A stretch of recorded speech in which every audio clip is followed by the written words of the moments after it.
जयकारा बोलो माता रानी का। जगत माई महामाई माँ भद्रकाली की जय बोलो। माता रानी के सांचे दरबार की जय बोलो। तो कुंभ राशि वालों, स्वागत करते हैं आप सभी का मंथन भिंड यूट्यूब चैनल में। बंधुओं, आपके घर के मुख्य दरवाजे को कील दिया गया है मंत्रों की सहायता से, तांत्रिक क्रिया के माध्यम से। और इस कीलन का प्रभाव इतना भयंकर है कि आप चाहे कितनी ही मेहनत करें, कितना ही जोर लगाएं, कुछ भी कर लें, आप अपने जीवन में खुशियां लेकर आ नहीं पा रहे हैं। होता यह है कि घर से बाहर जब आप होते हैं तो आप खुश होते हैं, आनंद में होते हैं, लेकिन जैसे ही आप अपने घर के अंदर प्रवेश करते हैं आपका मूड खराब हो जाता है, मन आपका बदल जाता है, क्योंकि घर का वातावरण इतना दूषित और नकारात्मक कर दिया है इस इंसान ने तंत्र की सहायता से कि अब आपका घर नकारात्मक ऊर्जाओं का, भूत प्रेत और तंत्र मंत्र का अड्डा बन चुका है। जी हाँ बंधुओं, और ये सारी बातें हम आपको यूं ही नहीं कह रहे हैं, ये हमारी अपनी अनुभूतियां हैं। साधना के माध्यम से जो अनुभूतियां महामाई हमारे मन में डालती हैं, हम वही आपको बता रहे हैं। हो सकता है कि इन बातों को सुनकर आपको झटका लगे, आपको विश्वास ही ना हो कि ये हम क्या कह रहे हैं, लेकिन बंधुओं याद रखना कि इस संसार में इंसान झूठ बोल सकते हैं, परंतु भगवान और दिव्य शक्तियां कभी झूठ नहीं बोलती हैं। यदि दिव्य शक्तियां अनुभूतियां देती हैं तो उन अनुभूतियों के पीछे जरूर कोई मजबूत और पक्का कारण होता है। तो हम आपको आज के इस कार्यक्रम में बताएंगे कि कौन सी बड़ी तांत्रिक क्रिया आपके मुख्य दरवाजे पर चुपचाप कर दी गई है, आपको इसकी भनक भी नहीं है, और यह क्रिया करने वाला कौन इंसान है। बंधु, आपकी एक खूबी है कि आप हमेशा इंसान को पहचानने में गलती कर जाते हैं। कई बार ऐसा होता है कि जिस इंसान से आप सच्चा प्रेम करते हैं, भरोसा करते हैं, उम्मीदें लगाते हैं, वही इंसान सबसे बड़ा गद्दार, धोखेबाज और आपकी जिंदगी से खेलने वाला निकलता है। फिर आप सोच में पड़ जाते हैं कि यह तो ऐसा नहीं था। गलती किसकी है? आपकी गलती है या इस इंसान की गलती है? बाद में जब आप खोजबीन करते हैं और परखने की कोशिश करते हैं तो पता चलता है कि यह इंसान तो हमेशा से ही ऐसा ही था, इसका स्वभाव ही यही है। यह लोगों को ठगना, बेवकूफ बनाना अपना हुनर समझता है। तब आप अपना सिर पकड़कर बैठ जाते हैं कि आपने कैसे गलती कर दी।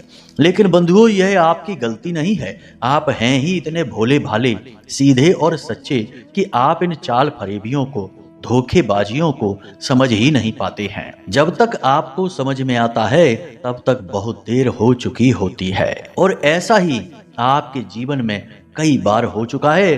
अब फिर एक बार ऐसा ही होने वाला है। जी हाँ बंधुओं, हम आपको बता दें कि आपके आसपास, आपके अपनों में ही एक ऐसा व्यक्ति बैठा है जो आपकी जीवन की हर एक स्थिति को जानता है। आपकी सफलता असफलता की इसे पूरी जानकारी है, और यह आपका सबसे अपना नजदीकी है, परंतु यह आपका सबसे बड़ा शत्रु भी है। आस्तीन में छिपा हुआ सांप आप इसे कह सकते हैं। आपने इसकी हरकतें, इसकी गतिविधियों से कई बार यह अंदाजा तो लगा लिया है कि यह आपका भला नहीं चाहता है, परंतु आप ठहरे एक भावुक इंसान, जल्दी से लोगों की गलतियों को माफ कर देते हैं, जल्दी से उनके द्वारा किए गए कार्यों को भुला देते हैं, उनके द्वारा दी गई चोट और तकलीफों को भूल जाते हैं। यही तो है आपका भोलापन, और ऐसा करते ही अगली बार फिर आप धोखा खाते हैं। बंधुओं, यह कार्यक्रम आपकी आंखें खोलने वाला है। जैसे जैसे हम इस कार्यक्रम में आगे बढ़ेंगे आपके होश उड़ते जाएंगे, क्योंकि अब जो काले राज हम आपके जीवन के खोलने जा रहे हैं उन्हें कोई बता नहीं सकता है, क्योंकि उन्हें बताने के लिए बहुत हिम्मत चाहिए और बहुत ही गहरा आध्यात्मिक अनुभव भी चाहिए। आपके जीवन के साथ साथ तंत्र मंत्र के और आपके छुपे हुए शत्रु के ऐसे गहरे काले राज आपको हम बता देंगे कि जिनको जानने के बाद आपकी आंखें खुली रह जाएंगी, और आप हमें धन्यवाद अवश्य करेंगे कि गुरुजी आपने बहुत अच्छा किया जो हमें सही समय पर यह ज्ञान दे दिया वरना हम कहीं के नहीं रहते। जी हाँ बंधुओं, आज का यह कार्यक्रम बेहद ही ज्ञानवर्धक है। यदि आज आपने इस कार्यक्रम को मिस कर दिया, गलती से इसे हल्के में भी ले लिया, तो आप अपने जीवन की बहुत महान भूल कर बैठेंगे। ऐसा नहीं करना है। कार्यक्रम में हमने न केवल आपके जीवन के ग्रह नक्षत्रों का, बनने वाले अशुभ और शुभ योगों का संपूर्ण ज्ञान आपको दिया है, बल्कि आपके जीवन में होने वाली 3 बेहद ही भयंकर नकारात्मक अशुभ घटनाओं के विषय में बताया है, जो अगले 24 से 48 घंटों में आपके जीवन में घटित होने वाली हैं, जिनके लिए सावधानी आपके लिए बेहद आवश्यक है। लेकिन इन सब से कहीं बढ़कर हमने आपको बताया है आपके इस छुपे हुए शत्रु के विषय में। यही आपके लिए जानना बेहद आवश्यक है। याद रखना बंधुओं कि यह 2025 पूरा का पूरा मंगल को समर्पित है, और मंगल एक ऐसा ग्रह है कि जब यह अपने पूर्ण प्रवाह पर आता है तो तंत्र मंत्र और काली शक्तियां जागृत हो जाती हैं। तो ऐसे में आपको इन तंत्र मंत्र और काली क्रियाओं से बचना बहुत जरूरी है, क्योंकि आप जैसे भोले भाले सीधे साधे इंसान ही इन शक्तियों का पहला शिकार होते हैं। बंधुओं, इस कार्यक्रम को अंत तक अवश्य देखना, बस यही हमारा आपसे निवेदन है। तभी हमारी मेहनत सफल होगी और महामाई के प्रति हमारी भक्ति भी कामयाब होगी। तो चलिए बंधुओं, माता रानी को याद करते हुए आज के इस विशेष बेहद ही ज्ञानवर्धक कार्यक्रम की शुरुआत करते हैं। कमेंट बॉक्स में लिख डालिए, जय मां भद्रकाली कृपा करो। महामाई आपके ऊपर निश्चित कृपा करेंगी। बंधुओं, यदि आप आज इस चैनल कार्यक्रम पर पहली बार आए हैं तो जरूर माता रानी आपको यहाँ लेकर आई हैं, आपके दुख दूर होने वाले हैं। तो ऐसे में आप महामाई के परिवार के सदस्य बन जाइए। जल्दी से इस चैनल को सब्सक्राइब कर लीजिए। याद रखना कि यह चैनल कार्यक्रम माई के धाम से प्रसारित हो रहा है, तो ज्ञान तो 100% शुद्ध होगा ही होगा, जीवन का भी उद्धार होगा, माता रानी की कृपा मिलेगी। जल्दी से चैनल को सब्सक्राइब करिए और कमेंट बॉक्स में लिख डालिए, मैं भी माई के परिवार का हिस्सा हूँ। बस इतना लिखते ही माता रानी की कृपा आपको प्राप्त हो जाएगी। तो चलिए बंधु, अपने अब मूल विषय को प्रारंभ करते हैं। अब जरा ध्यान से सुनिए। बंधु, अगर आप अब भी सोच रहे हैं कि कुंडली का विश्लेषण कराएं कि नहीं कराएं, क्यों कराएं, क्या जरूरत है कुंडली विश्लेषण कराने की, तो ध्यान से सुनिए। आप इस समय 3 तरीके की स्थितियों में फंसे हुए हैं। एक स्थिति तो यह है कि आपके ऊपर बहुत कर्जा है, व्यापार चल नहीं रहा है, घर में भी क्लेश रहता है, रिश्ते नातों में भी उथल पुथल मची हुई है। तो अब इस स्थिति में आप कैसे फंसे? कोई ना कोई ग्रह था जिसने परेशान किया, तो इससे बाहर निकलने का मार्ग क्या है? कुंडली में छुपा हुआ है, इसलिए कराइए। दूसरा कि आप कुछ जीवन में करना चाहते हैं, निर्णय ले नहीं पा रहे हैं, समझ में आ नहीं रहा है कि क्या करें क्या ना करें, तो इस स्थिति में श्रेष्ठ मार्गदर्शन कौन करेगा? आपके ग्रह, आपकी कुंडली। तीसरा कि आपकी जिंदगी में आपने सब कुछ हासिल कर लिया है, कामयाबी भी हासिल कर ली है, रिश्ते नातों में भी सुख शांति है, परंतु आपके मन में एक बेचैनी है, क्योंकि अब तक शायद आपने वह हासिल नहीं कर पाया जिसके लिए आपका जन्म इस धरती पर हुआ था। यानी कि अपने सही उद्देश्य को आप अब तक हासिल नहीं कर पाए हैं। तो वह उद्देश्य क्या है, क्यों आप इस धरती में, इस संसार में आए हैं, उस उद्देश्य को जानना है। इसको जानने के लिए आपको कुंडली दिखानी है। तो आपके जीवन में जो भी परिस्थितियां हैं, इन परिस्थितियों के सही कारण और उनके निवारण को केवल आपकी कुंडली बता सकती है, इसलिए आपको कुंडली दिखानी है। तो बस अगर आप ऐसी परिस्थितियों में हैं तो नंबर हमने वीडियो में दे रखे हैं, किसी भी नंबर पर 10 बजे से 4 बजे के बीच फोन लगाइए। छोटी सी दक्षिणा देने के बाद अपनी कुंडली का श्रेष्ठतम आकलन करा लीजिए। जय माई की। बंधु, आपके जीवन में जब जब हानि होती है, धोखा, गद्दारी और तबाही और परेशानी आपको मिलती है, उसमें कहीं ना कहीं आपकी भी गलतियां शामिल होती हैं। आप एक ऐसे इंसान हैं जो हमेशा दूसरों पर निर्भर रहते हैं। अब आप सोचते होंगे कि यह हम क्या कह रहे हैं, तो सुनिए। आप अपने जीवन के हर एक सुख दुख के लिए दूसरों पर निर्भर रहते हैं, छोटी से छोटी बातों में भी दूसरों को शामिल कर लेते हैं। यहाँ तक कि आप थोड़ी देर के लिए कहीं बाहर घूमने भी जाएंगे तो किसी को अपने साथ ले जाना चाहेंगे। पूजा पाठ के लिए तीर्थ स्थलों पर भी जाएंगे, मंदिरों में भी जाएंगे, तब भी आप कोशिश करेंगे कि कोई आपके साथ चले। आपको अकेले रहना बिल्कुल पसंद नहीं है, खास तौर से उस समय जब जीवन में आपकी खुशियां हों, जब आप कहीं जाते हैं, आनंद लेते हैं, उस समय आप चाहते हैं कि आप अपनों से घिरे रहें। बंधुओं, एक और बात आपको हम बता दें कि जब जीवन आपको मौका देता है, आपके पास पैसा होता है, आप चीजें लेकर आते हैं और आपका ही कोई अपना उन चीजों को ले नहीं पाता है, आपसे पीछे रह जाता है, तो आप जब उसकी ओर देखते हैं तो आपको उसके लिए भी बुरा लगने लगता है। आपको लगता है कि काश भगवान उसे भी इतना मौका दे देते कि वह भी खुशियां लूट पाता, उसका भी जीवन आनंदमय हो पाता।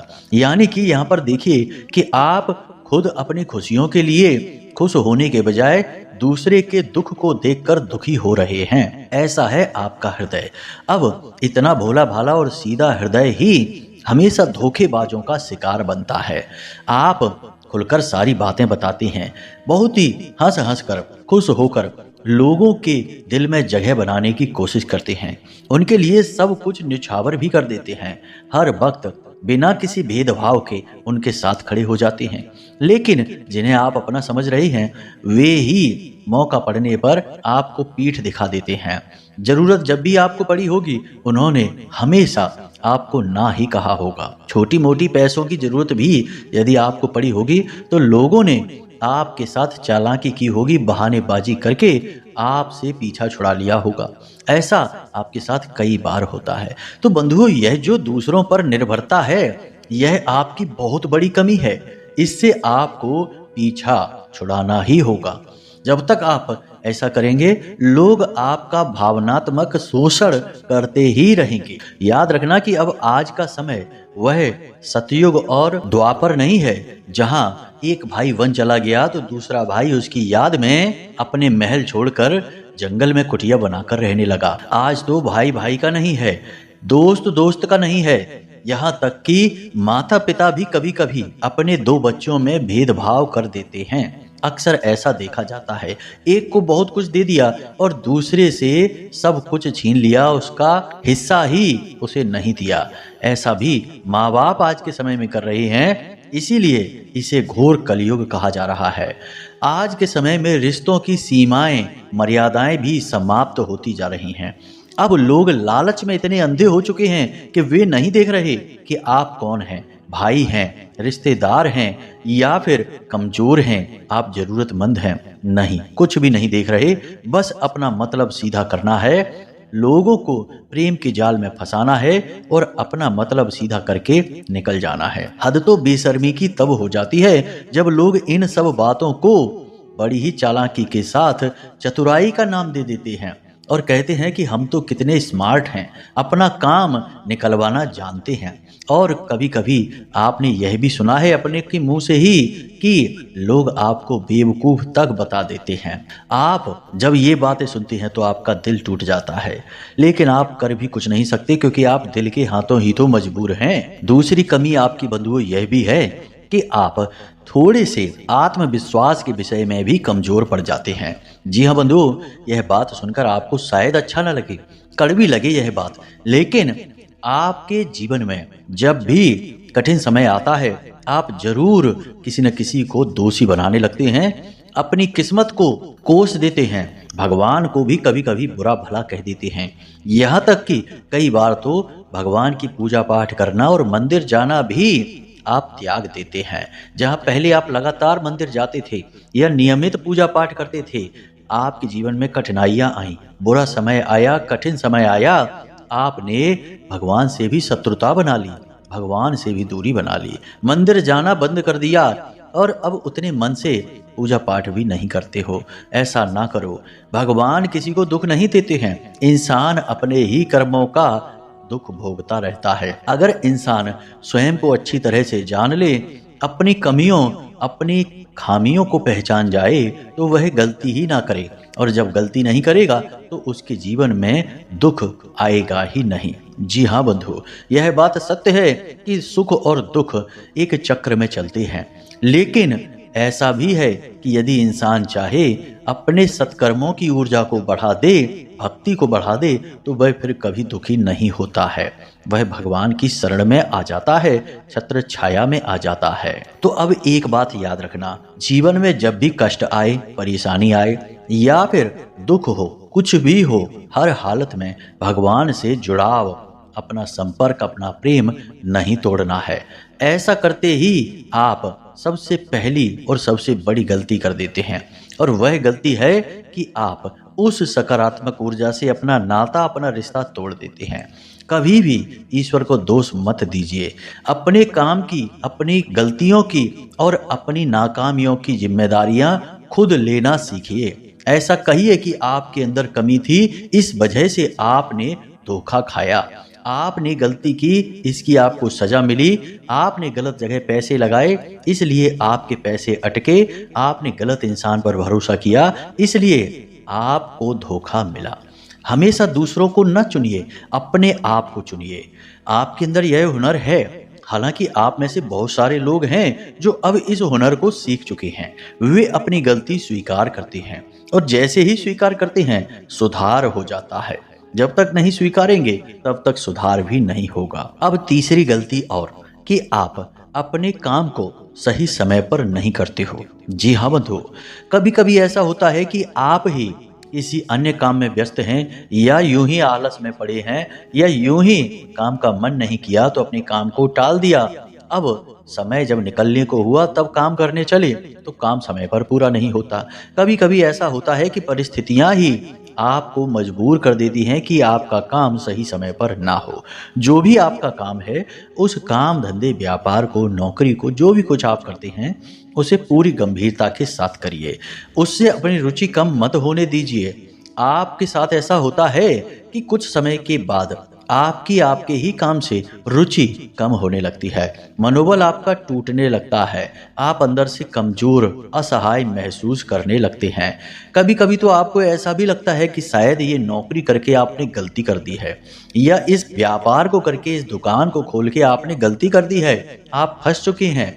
ये सारे विचार भी आपके मन में आते हैं, लेकिन ये सारे विचार नकारात्मक विचार हैं, इनसे आपको दूरी बनानी है, ऐसा कुछ भी नहीं है। जब ऐसे विचार आए तो आप इन विचारों को तुरंत त्याग दें, भगवान की भक्ति करें, एक अच्छा सा भजन अपने मोबाइल में लगा लें और उस भजन को सुनना प्रारंभ कर दें।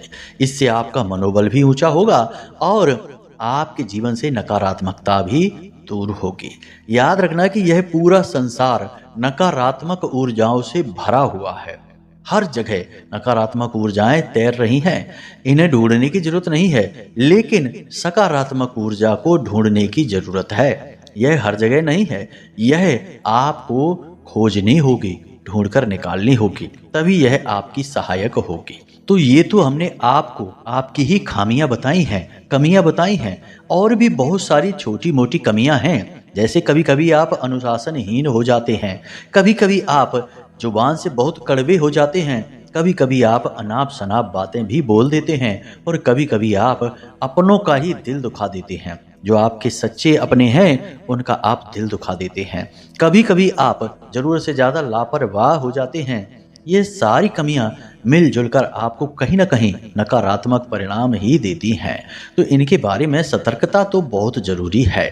आप धीरे धीरे सुधार करेंगे, सारे नकारात्मक दोष आपसे दूर हो जाएंगे। अब ध्यान से सुनिए, अगले 24 से 48 घंटों में आपके साथ 3 नकारात्मक घटनाएं घटेंगी।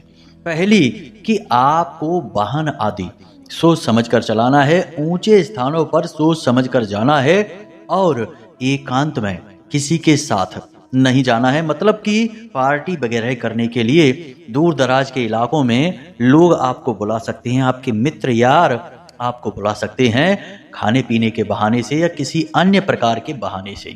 आपको नहीं जाना है, धोखा हो सकता है, षड्यंत्र हो सकता है, विश्वास नहीं करना है। यानी दुर्घटना और धोखा होने के पूरे अवसर बन रहे हैं, सावधानी ही बचाव रहेगा। दूसरा कि अगले 24 से 48 घंटों में कोई व्यक्ति आपको कुछ मीठा खाने के लिए दे सकता है, नमकीन भी कुछ दे सकता है सामान, लेकिन मीठे के अवसर अधिक है, क्योंकि तंत्र मंत्र से जुड़ी चीजें मीठे में मिलाकर ही दी जाती हैं, खास तौर से सफेद रंग की मिठाई में।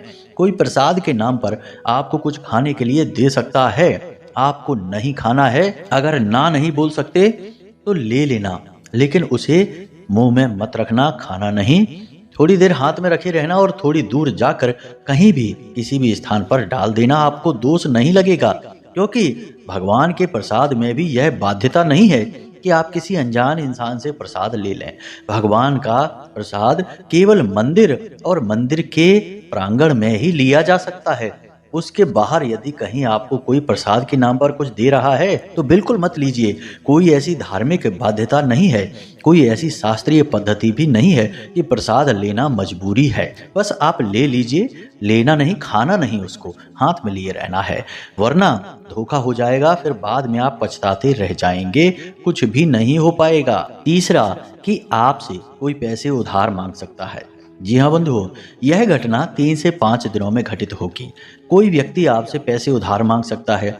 दूसरा, कि आपको कोई एक ऐसी योजना, कोई ऐसी स्कीम, कोई ऐसा प्लान बता सकता है जिसमें आपको पैसा लगाने के लिए बोलेगा, आपसे पैसा मदद के बहाने से मांगेगा। कुछ भी करके किसी भी प्रकार से आपकी पैसे की हानि हो सकती है, आपका पैसा जा सकता है।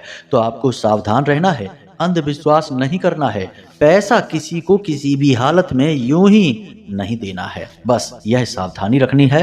हाँ, अपना काम करवाने के लिए कुछ खरीदा है उसके लिए, या फिर किसी से सेवाएं वगैरह ले रही हैं, तो पैसा आप दे सकते हैं। सर्वोत्तम यह रहेगा कि अगले 24 घंटे में आप मंदिर जाएं और मंदिर के दान पात्र में कोई भी छोटी मोटी रकम जल्द से जल्द दान कर दें। 10-20 रुपए ही दान कर दें, कुछ बहुत बड़ा नहीं। तो इससे क्या होता है कि जो धन के प्रति दोष उत्पन्न हो रहा होता है वह उसी समय निरस्त हो जाता है, समाप्त हो जाता है। कभी कभी जीवन में ऐसा होता है कि धन का दोष उत्पन्न हो जाता है, जिसे धन का बंधन कहा जाता है, लेकिन लोग समझते नहीं है। बहुत सारे कारण हैं, हजारों कारण हैं जिससे धन के दोष उत्पन्न होते हैं, आपको पता नहीं चलेगा। फिर अचानक ऐसा कुछ होगा कि आपका नुकसान हो जाएगा, आपकी कोई कीमती चीज खराब हो जाएगी, गुम हो जाएगी, कोई आपसे पैसे ले लेगा, या कुछ भी ऐसा जिसमें कि अचानक से आपका बहुत सारा पैसा चला जाएगा। आप सोचते रह जाएंगे कि ऐसी क्या बात हो गई, एकदम से ये खर्चा कहाँ से हो गया, एकदम से पैसा कहाँ चला गया, क्यों देना पड़ गया, कौन सी ऐसी गलती हो गई। तो ये गलतियां आप कभी पकड़ नहीं पाएंगे, ये धन के दोष हैं। तो धन के दोषों को मिटाने के लिए समय समय पर मंदिर के दान पात्र में थोड़ा थोड़ा धन दान करते रहना चाहिए। इसीलिए मंदिर में दान पात्र रखा जाता है। मंदिर में वैसे तो लोग चंदा देते ही हैं, दान पात्र की कोई आवश्यकता नहीं है। दान पात्र का विधान इसीलिए है ताकि लोगों के धन के दोष समाप्त हो सकें। तो आप ये क्रिया अक्सर किया करिए। 3 से 5 दिनों में एक बार मंदिर जाइए और छोटी सी दक्षिणा, छोटा सा अंशदान मंदिर के दान पात्र में जरूर करिए। इससे जाने अनजाने में होने वाला धन का दोष समाप्त हो जाता है, निरस्त हो जाता है। बंधुओं, हम जो बात बता रहे हैं ना, ये वास्तविक बातें हैं। आप यकीन करिए, जो आपका पैसा इधर उधर भटकता रहता है, आपने मेहनत से कमाया लेकिन आपकी जेब में नहीं रुकता है, निकल जाता है, खिसक जाता है। लोग कहते हैं गुरुजी पैसा रुकता ही नहीं है, खूब कोशिश कर लो तब भी नहीं बचता है। इसीलिए नहीं बचता क्योंकि धन का दोष लगा हुआ है। अनजाने में ही सही, आपने खुद ही अपने धन को निकाल दिया है। तो अब ये दोष दूर कैसे होगा, पता ही नहीं चलेगा कि क्या दोष है, कहाँ से लगा है। तो बस एक ही उपाय है, मंदिर में जाइए, नियमित दान करिए। जब अधिक दोष लगा है तो 21 दिनों तक प्रतिदिन मंदिर में दान के बारे में कहा जाता है। 5 रुपए ही दान कर दीजिए, कौन सी बड़ी रकम बन जाएगी, लेकिन आपके जीवन भर का धन का दोष समाप्त हो जाएगा।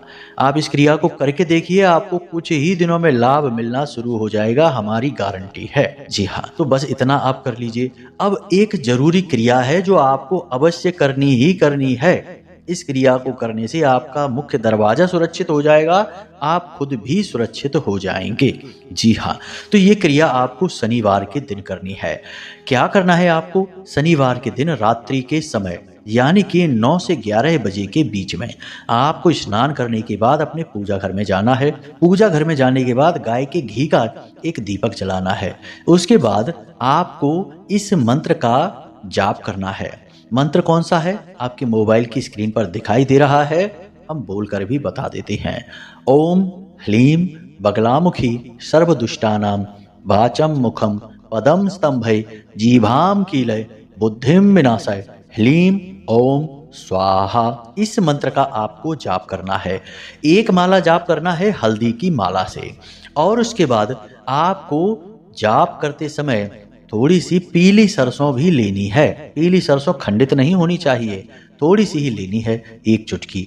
उसे माता रानी के चरणों में समर्पित करके रखें और जाप करते रहें। बाद में वह सरसों अभिमंत्रित हो जाएगी तो उस सरसों को उठाकर अपने घर के मुख्य दरवाजे पर जाएं और इसी मंत्र को बोलते हुए फूंक मार के इस सरसों को बाहर की ओर उड़ा देना है। ध्यान से सुनना, इसी मंत्र को बोलते हुए फूंक मार के इस सरसों को बाहर की ओर उड़ा देना है। बस इतना सा आपको करना है। इससे आपके ऊपर, आपके मुख्य दरवाजे पर होने वाला कोई भी तंत्र मंत्र होगा तुरंत कट जाएगा। आपके घर के चारों तरफ एक शक्तिशाली कवच बन जाएगा जिसे बालगा कवच कहते हैं। यह महामाई का कवच है। आपकी सुरक्षा होनी शुरू हो जाएगी। बंधुओं, इन क्रियाओं को करना अवश्य। आपके ऊपर बहुत बड़ा खतरा मंडरा रहा है, याद रखना, यह हमारी बातें आपके लिए बहुत बड़ी संजीवनी बूटी का कार्य करेंगे यदि आपने मान लिया। नहीं माना तो फिर आपकी मर्जी है। जब सजा भुगतोगे तो खुद ही समझ जाओगे कि गुरुजी ने क्या कहा था। तो उम्मीद है कि जो बातें हमने आपको बताई हैं वे आपको अच्छी तरह से समझ में आ गई हैं। इन बातों का आप प्रयोग करके अपने जीवन को निश्चित तौर पर बदल डालोगे। चलिए बंधुओं, आज के इस कार्यक्रम को यहीं समाप्त करते हैं। यदि कोई प्रश्न मन में उठे तो आप नंबर हमने वीडियो में दे रखा है, उसी नंबर पर फोन करके जानकारी प्राप्त कर सकते हैं। तो चलिए बंधुओं, आज के कार्यक्रम को यहीं समाप्त करते हैं। हमेशा हंसते रहिए, मुस्कुराते रहिए, सकारात्मक रहिए और महामाई पर अपनी आस्था और विश्वास बनाकर रखिए, क्योंकि आपका उद्धार तो वहीं से होना है। तो प्रेम से बोलिए, जय माई की जय मां भद्रकाली, जय माई की जय मां बगलामुखी। महामाई आपका कल्याण करेंगी। धन्यवाद।